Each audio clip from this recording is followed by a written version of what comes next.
Hello, my name is Jade Pollitt and I'm the Maths Faculty Leader here at Caulfield School.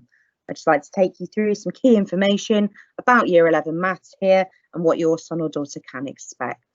So GCSE Maths is a 3-year course. Your child is now in the final year of study with us. There are 3 papers, 1 non-calculator and 2 calculator.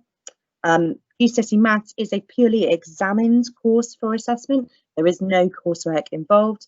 We have 2 tiers of entry and we use Edexcel as our exam board. So the Year 11 mock exam structure. You will be aware that coming up on week commencing the 21st of September, we have our first set of maths mock examinations for students.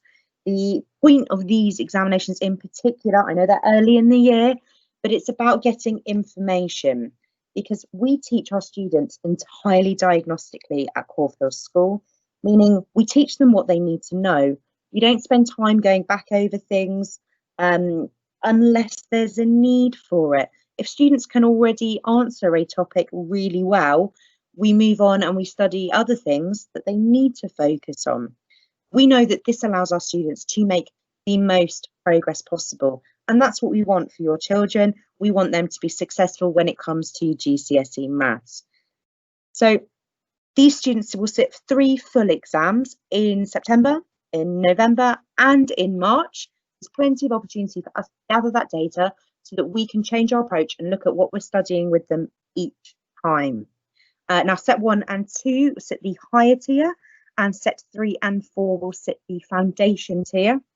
Students know which set they're in, they know which paper they're sitting. There is still fluidity throughout the year. Students can move through sets and through tiers. We don't finalise those tier of entry choices yet. So if a student is absolutely desperate to do the higher tier and they're willing to work hard and show that they're capable and they can achieve well on it, that's absolutely something that we can do. So how to revise maths, really, really important for our year 11s. Diagnosis. That diagnosis is what we're doing with those assessments that we use in school. That's the whole reason that we're completing those assessments, is to check on the students. What can you do? What can you not do? Our therapy then, we treat that by teaching them how to do that skill. We spend time in class. The great thing about working this purely diagnostic way, it means that every single set within maths is teaching and learning something different. Everyone get a personalised scheme of learning that is going to work for them to ensure that they are as successful as they possibly can be. And then once we've practiced it with repeated deliberate practice, we retest them just to check, are you now confident in applying that skill? Following assessments, students will get mock feedback sheets that look like this from their teacher.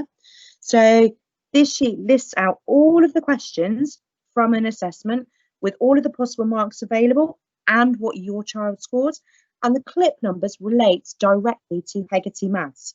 So based on this, your son or daughter will be set some kind of feedback work in terms of them being able to pick out topics they can then work on themselves for homework, as well as the topics that they're going to be taught in class by their teacher. So Hecate, it's a really useful tool. There are currently over 900 different videos on Hecate, each of them about 10 minutes long, broken down into little bite-sized chunks that make it a really useful resource. So we ask students to watch the videos, to make detailed notes from the examples and the practice questions, complete the online quiz, test their understanding. If they don't get 100% the first time, we ask that they do give it another go.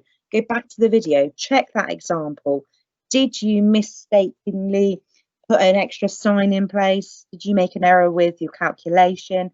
And then have a go at the quiz. And the majority of our students, once they've gone back to that video, do an amazing job the next time they complete that quiz.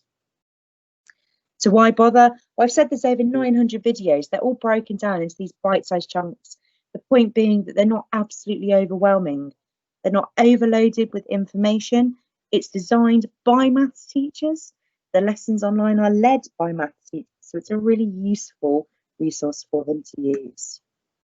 And in particular, they also have the memory quizzes. Now, memory is designed that it asks students questions they've previously answered correctly. It's about retesting those skills. It's saying to them, well, you got this right 3 weeks ago or 3 months ago. Let's check, can you still do it? So it's that repeated practice that we know works really well for them. And proof that Hecate works, a student quote for you.